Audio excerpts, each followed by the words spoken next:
Bonjour à tous, c'est le Killer qui vous parle donc pour une nouvelle vidéo impression sur la série télévisée Lego Ninjago saison 9 traqué, et aujourd'hui c'est le grand jour car en effet nous allons voir ensemble le 10e et dernier épisode de la saison. C'est aussi le 94e épisode en général et il s'appelle Destinée Verte. Et donc qu'est-ce qui se passe dedans? Eh bien c'est très simple, nos ninjas reviennent finalement sur leur dos, le dos de leur dragon dans le royaume de Ninjago, devrais-je dire dans la ville de Ninjago. Forcément ils aident Nia et Lloyd à sortir du pétrin vu qu'ils étaient un peu encerclés par les fils de Garmadon auparavant. Et ensuite, eh bien, qu'est-ce qui va se passer? Tout d'abord, les ninjas, là encore, sur le dragon, vont plus ou moins faire quelques petites missions de sauvetage dans Ninjago. Il y aura même Daref qui aura le droit à cette mission de sauvetage, hein, où il va sauver justement eh bien, la reporter qu'il aimait bien, ce qui est assez rigolo vu carrément il dit que c'est son plus grand fan justement, la reporter.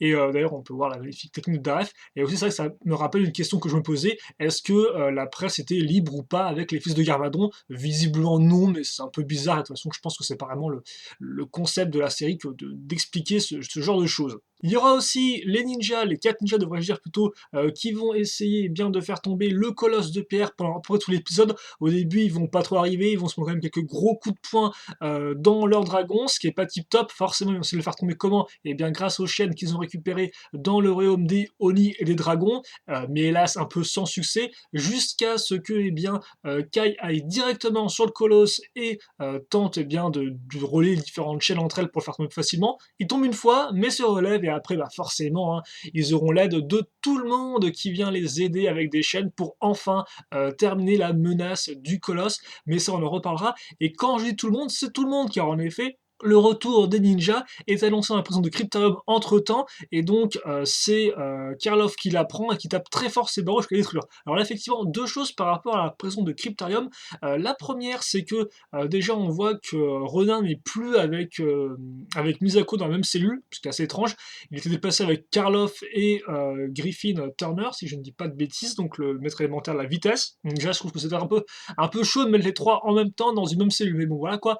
Et aussi, le truc, c'est que la question que je me pose, c'est pourquoi Karloff n'a pas détruit les barreaux de la prison avant, en fait. Parce que là, il le fait très simplement juste en tapant dessus. Donc, est-ce que c'est la motivation de voir les ninjas qui ont donné la force suffisante? J'y crois pas trop. Je pense qu'honnêtement, il aurait pu facilement détruire le barreau, et puis après, ils auraient pu recapturer Cryptarium sans aucun problème. Mais bon, ça, après, ce n'est que mon avis. Mais bon, passons ces petits détails qui, honnêtement, ne sont pas très importants. Et donc, justement, ce maître élémentaire qu'on reverra après, hein, pour encercler le colosse de pierre. Et donc justement, le colosse de pierre, il est possédé par qui? Eh bien par Garmadon. Et donc c'est qui va devoir s'y coller, hein, affronter Garmadon? Eh bien c'est Lloyd et Maître Wu. Donc les retrouvailles sont très très rapides, hein. Ils ont juste le temps de voir que Maître Wu, eh bien, est passé de petit bébé à jeune ado adulte même, devrais-je dire. Et donc ils foncent attaquer Garmadon. Alors le combat final est assez long, plutôt cool. Il est en plusieurs phases là encore. Donc le premier, en effet, il y a Maître Wu aidé par son dragon, donc le Firstborn, qui vont tenter de refaire une Iron Baron, c'est-à-dire cracher une tonne de magma sur Garmadon, mais hélas, Garmadon, ce n'est pas le Iron Baron, donc pour bien montrer la différence de pouvoir entre les deux méchants, Garmadon, lui, on n'a rien à faire. Et même d'ailleurs, il le dit, en fait, le combat, lui, ça l'énergise, ça l'alimente, et donc, suivant cette espèce de gros coup de magma, il déclenche une sorte de méga attaque qui est super puissante, donc est-ce qu'il absorbe aussi les coups, c'est un peu étrange, mais bon, voilà. Il le fait, et donc ça fait qu'il envoie valser totalement l'ami Wu et son dragon ailleurs, voilà. Et donc ça fait qu'il ne reste plus que Lloyd face à Garmadon. Et au début, ils se battent, Lloyd arrive à retrouver l'épée, donc Dragon Bone, qu'avait pris Garmadon entre-temps, donc forcément avec l'épée Dragon Bone, il peut plus ou moins eh bien, aspirer, absorber les pouvoirs de Garmadon, donc ça passe un temps soit peu, mais pas non plus trop, et après il se refait dominer. Et surtout, enfin et vers la fin, Lloyd comprend vraiment, par rapport à ce qu'on a vu auparavant, que bah oui, affronter Garmadon, entre guillemets, c'est perdre, parce que quand tu l'affrontes, eh bien, tu l'alimentes, vu que lui, ce qu'il recherche, c'est le combat, c'est la lutte, là encore, le pouvoir, la puissance, hein, les notions de pouvoir, qui a le pouvoir dépend de la personne qui l'a, etc., etc. Là encore, des notions qui reviennent tout au long de ce combat, et donc, justement, eh bien, à la fin, Lloyd décide simplement de ne plus se battre, en fait, simplement d'éviter. Il lui dit, je ne peux pas te battre, mais je peux te résister, et donc, forcément, à force d'éviter les coups de son père, et donc là, son père, ça reste assez étrange étrange, parce qu'autant des fois il fait des grosses attaques de fou furieux, autant des fois c'est vrai qu'on dirait qu'il s'y donne pas vraiment à fond Garmadon, il veut pas non plus trop le tuer son fils. Donc c'est vrai que des fois t'as un mode dans le combat, t'es en mode bon bah Garmadon logiquement là il t'aurait peut-être déjà battu Lloyd en fait, non?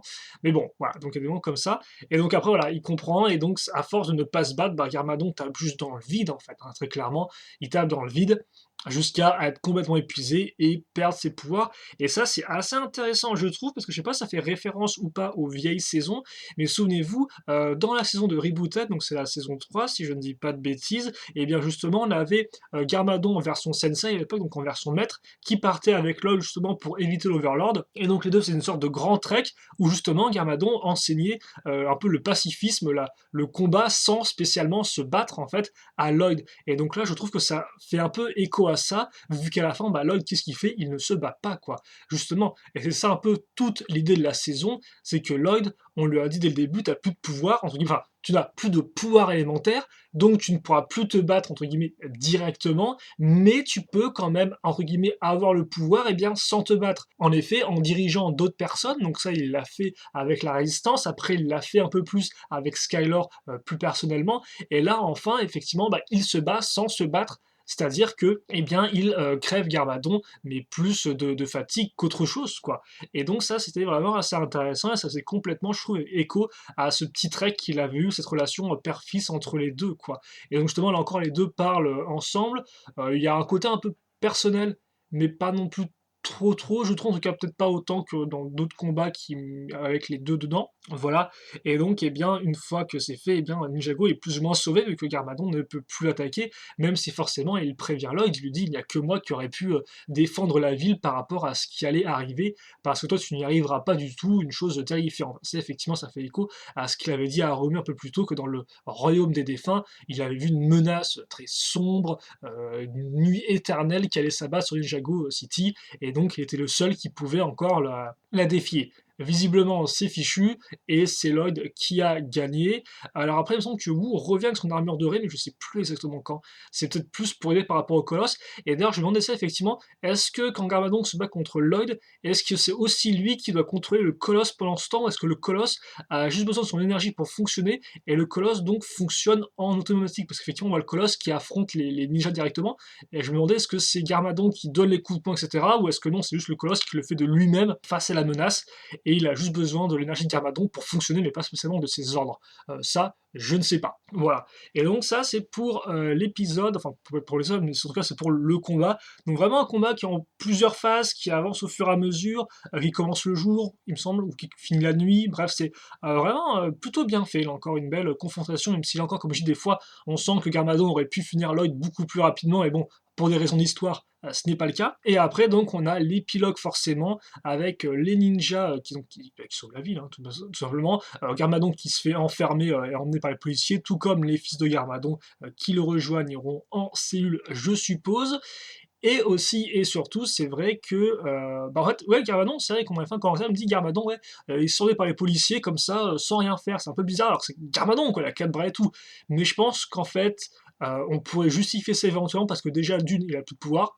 De deux, il est dépité parce qu'il sait qu'il y aura une menace qui plane sur Ninjago, et dans sa tête, Lloyd pourra rien faire pour l'arrêter. Donc pour lui, c'est fichu, je pense. Et troisième point, il y a encore Harumi et sa mort qui planent sur lui, quoi. Donc en fait, peut-être que là, le côté multiple échec. On a vu que face à l'échec, de base, Yamato était plus du genre à s'obstiner, hein, face effectivement à Skylar et à sa lutte pour le colosse de pierre. Il a vraiment lutté jusqu'au bout, mais là, je pense qu'en fait, il est au bout et il peut plus. Voilà, il a juste fait tout ce qu'il pouvait, mais il ne peut plus rien faire. Il a été battu à toute couture. Et forcément, je ne l'ai pas précisé, mais bien sûr, Lloyd retrouve ses pouvoirs une fois que ceux d'Armadon ont été perdus. Mais justement, maintenant, il apprend que le vrai pouvoir, bah, c'est pas spécialement le pouvoir élémentaire ou quoi que ce soit dans ce style-là, quoi. En fait, c'est peut-être un peu différent de purement le pouvoir élémentaire. Voilà. Et c'est vrai que de toute façon, en général, les ninjas ont assez peu utilisé leur pouvoir élémentaire dans cette saison-là, hein, pour tout vous avouer, comme j'ai pu le remarquer à différentes reprises. Et donc voilà, on a l'épilogue avec les ninjas qui réparent, et Wu qui arrive en version vieux. Alors ça, d'ailleurs, c'est assez étrange, c'est qu'effectivement, il n'y a même pas de transition de Wu jeune à vieux qu'on verrait, non, c'est une coupure, et puis après, il est vieux, quoi. On aurait pu se dire que pour cet événement, ils auraient quand même pu le mettre en avant et tout, mais je pense qu'ils avaient peut-être encore dit tout ce qu'ils avaient à dire entre Wu et les ninjas lors de l'épisode 9. Mais bon, c'est quand même un peu dommage, et forcément, il les refait croire à une menace, mais c'est pour les emmener face à tout le monde, et on retrouve le groupe qui joue forcément The Weekend Whip, qui est le générique de base de Ninjago, et un peu le thème de Ninjago de base. Donc c'est plutôt cool. Voilà, on peut aussi revoir forcément les petits couples qui se forment, hein, Pixel, Zane et Kai, ainsi que Skylar, forcément. Donc Skylar qui va mieux, hein, une fois que Garmadon a été défait, ça j'ai pas précisé, mais c'est le cas. Et aussi, bien sûr, Cole et des gâteaux, yes. Et puis après, on a le vrai épilogue, où justement, on aurait pu se demander, ben attends, est-ce que les ninjas ont à nouveau des vrais dragons qui ont une forme physique et qui vont les suivre? Et non, effectivement, les dragons vont mal, et les dragons ont besoin de revenir à leur royaume de base. Donc ils partiront, et donc à nouveau, il n'y aura plus de dragons. Et surtout, effectivement, Lloyd demande à Wu, est-ce que vous avez vu des Oni dans le royaume des Oni des dragons?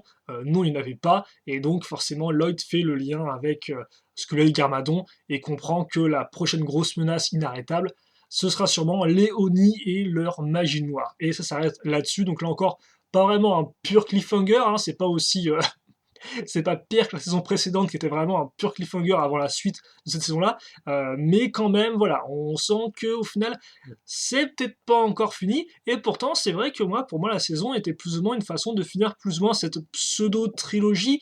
Alors, c'est vrai que certains diront que ça a vraiment commencé avec la saison 8 et la 9, donc plus une duologie, mais j'argumenterais quand même que la saison 7, avec les mains du temps, était assez intéressante, parce qu'on a la notion du temps, et surtout on avait Wu qui à la fin disparaissait en fait, qui disparaissait totalement, et donc qui a amené ensuite à cette à l'ellipse de un an qui s'est passé, etc., etc., etc., Wu qui revient en forme bébé, bla bla bla. Et d'ailleurs, en parlant des choses non résolues dans cette saison, c'est vrai que Wu qui revient bébé, on ne sait pas où les fils de Garmadon l'ont trouvé, hein, si je dis pas de bêtises. On ne sait pas du tout comment il est revenu à Ninjago en version bébé, si je dis pas de bêtises. Il me semble que c'est jamais expliqué, même Harumi à Lloyd ne lui dit pas, je ne sais pas. Donc première chose non expliquée, donc ok, pourquoi pas. L'autre chose non expliquée, c'est d'où viennent effectivement les chasseurs de dragons, parce que là encore de base, dans le royaume, il y avait juste des dragons et des Oni, et des deux est né le premier du Spinjitzu, un truc comme ça. Mais ça dit pas qu'il y avait des chasseurs de dragons avant, quoi, en fait. Donc d'où ils viennent, on n'en sait rien, il n'y a aucune réponse à ça, et c'est un peu dommage parce qu'effectivement, les chasseurs de dragons, on se focalise avant tout juste bien, sur, premièrement, leur lien avec Iron Baron qui les domine, mais pas spécialement sur leur histoire, en fait, sur leur mythologie, d'où ils viennent ou quoi que ce soit. C'est vrai que ça s'est un peu laissé pour compte. Et aussi, un autre truc qui est un peu dans le même genre, c'est est-ce qu'on en parle ou pas de Kilo et de Ultraviolette? Parce que là encore, ils ont une forme différente, des chasseurs de dragons, ils ont une peau grise et tout. On les introduit comme ça, on leur dit ouais, Ultraviolette c'est une folle, Kilo c'est un gros balèze et tout. Cool, mais ils viennent d'où? C'est des êtres humains, c'est non, ils ont pas une tronche d'être humain, donc qu'est-ce qui se passe, hein? Très clairement, je veux dire, enfin, Kilo, c'est pas un être humain, je ne comprends pas. Et je pensais qu'on aurait des réponses à ce niveau-là, et là encore, pas du tout. À la fin, ils se font battre, ils ont pas été plus exposés que ça, c'était plus des bras droits, bras gauche, et puis merci, au revoir. Donc ça, c'est aussi un peu dommage à ce niveau-là. Donc peut-être éventuellement que la saison 10, quant à elle, sera vraiment plus une fin de vraie trilogie, avec les Oni qui débarqueront pour attaquer Jago City, mais je pense pas qu'on aura spécialement les réponses à ces questions. D'autres demandaient qu'est-ce qui est arrivé aux frères du temps aussi. Alors pour moi, ils sont juste perdus dans le temps, il n'y a pas vraiment besoin de les faire revenir. Par contre, un autre point de la saison 7 qui a été carrément zappé, c'est où sont les parents de Nia et Kai en fait, parce qu'on les revoit débarquer et tout, on les voit jeunes comme si c'était hier, et puis après, merci, au revoir d'être passés, on les revoit pas. Mais c'est vrai qu'il y a beaucoup de personnages secondaires qui sont un peu passés de côté, par exemple, bon, même les parents de Jay, etc. Après, tu me diras, c'est quoi là? Là encore, dans la saison, il n'y avait pas vraiment Kai et Nia, donc tu as raison de mettre leurs parents en avant. Mais ça, quand même, tu peux demander, mais qu'est-ce qui leur est arrivé à eux, quoi? Est-ce qu'ils sont juste restés dans leur coin, et effectivement, qui n'est pas dans Ninjago City pur, donc ça fait plus en périphérie, au final, ou dans le désert, donc forcément, peut-être qu'ils n'ont pas été affectés par l'invasion de Jago City par les fils de Garmadon, ce qui est fortement possible, mais c'est quand même un peu bizarre, quoi. Alors forcément, plus on va ajouter de personnages dans l'histoire, et plus à chaque fois on se demandera, bah, ils sont passés où eux? Et là encore, on a eu plus ou moins les réponses un peu lors d'un épisode où ils disaient pourquoi il n'y a pas les serpents qui viennent nous aider, pourquoi il n'y a pas tel maître élémentaire qui vient nous aider, voilà. Et ils vont pas faire ça forcément avec tout le monde de tous les épisodes précédents, quoi. En attendant, cette saison, si je devais essayer de conclure un peu, de donner mon avis dessus, je pense qu'honnêtement, c'est quand même une très bonne saison, donc malgré les petits problèmes qu'on a eu ici et là, je trouve déjà qu'en termes de rythme, c'était quand même assez tip-top. Alors c'est vrai qu'effectivement, le début était peut-être un peu plus lent que la fin, où ça a recommencé à accélérer hein, au bout de la seconde moitié. Mais en tout cas, rien que le rythme d'un côté Ninjago, de l'autre Royaume Oni Dragon, était bien fait, je trouve, parce que ça aurait pu être un problème de trop zapper de gauche à droite à gauche. Et c'est vrai qu'effectivement, dans certains épisodes, des fois, certains royaumes n'étaient pas aussi mis en avant que d'autres, mais toutefois, c'était vraiment intéressant parce que ça amenait de la diversité, je trouve, en termes de location, en termes de personnages, en termes d'interaction, et surtout, bah, c'était bien rythmé, quoi. Voilà, c'était bien rythmé, et c'était plutôt cool parce que je me souviens par exemple que, j'ai pris une référence que pas grand monde connaît, mais par exemple, le troisième film Bionic, on a aussi un peu la même chose, on a un gentil qui rejoint les méchants et on a le reste des gentils. Et à chaque fois, ça alterne d'un côté à l'autre, et des fois, c'est vrai que c'est un peu agaçant, quoi. Or là, dans un format série télévisée, ça passe un peu mieux, et même je trouve que ça rajoute à l'expérience de la saison, quoi. Vu qu'en effet, on n'avait pas vraiment ce genre de choses-là auparavant dans les précédentes saisons de Ninjago. Aussi, c'est la première saison qui continue vraiment directement la suite de la dernière. Bon, même si on peut argumenter que de la saison 1 à la saison 2, c'est aussi un peu le même délire. Mais là, encore plus, je trouve, et honnêtement, encore, c'était plutôt bien fait, quoi. La continuité était vraiment bien exécutée, et c'est vrai qu'on a une saison avec vraiment des trucs très émotifs, des grosses choses qui se passent. Là encore, ça, c'est le résultat de plusieurs années, forcément, de création d'univers, hein. Forcément, on n'a pas pu faire peut-être autant dès la première saison. C'est parce qu'on connaît Wu depuis des années que on peut se sentir beaucoup plus proche de lui qui grandit en version jeune, de sa relation avec ses élèves. C'est forcément parce qu'on connaît Lloyd depuis des années qu'on peut mieux comprendre sa relation par rapport au pouvoir, par rapport à Aomi, par rapport à son père, par rapport aux autres. Donc forcément, là, on sent vraiment tout euh, les saisons précédentes qui permettent de former un tout vraiment cohérent pour cette saison-là, quoi. Et donc c'est vrai qu'au final, on a vraiment une très bonne saison. J'ai pas vraiment de reproches ni rien. Daref, en plus, c'est une place très prépondérante, alors pour le meilleur et pour le pire, hein, voilà, bien évidemment. Mais il n'en reste que c'était plutôt cool de le retrouver de façon un peu plus active que juste en tant que manager des ninjas au début de la saison, et puis après on ne le revoit plus, quoi. Donc ouais, grosse saison. Après, par contre, et c'est vrai que là encore, par rapport à ce qui manque un peu, je trouve, c'est peut-être les dragons. Parce que je me disais, waouh, trop cool une saison avec les dragons, les Oni. On va enfin apprendre plus sur les dragons, ils vont être à nouveau au centre et toute l'attention. Et en fait, bah, pas vraiment, quoi. Les dragons restent ces créatures un peu mythiques, mythologiques, mais il n'y a pas vraiment plus à expliquer, quoi. Il y avait les dragons au début, et puis voilà, il y a Firstborn, ça a l'air tous les dragons, il y a une armure dorée, et puis voilà, quoi. Donc c'est vrai que je pensais qu'on en saurait un peu plus sur eux, éventuellement, mais après, bon, forcément, à moins de les faire parler, c'est un peu compliqué, quoi. Mais c'est vrai que, là encore, il reste ces créatures un peu majestueuses, mais silencieuses.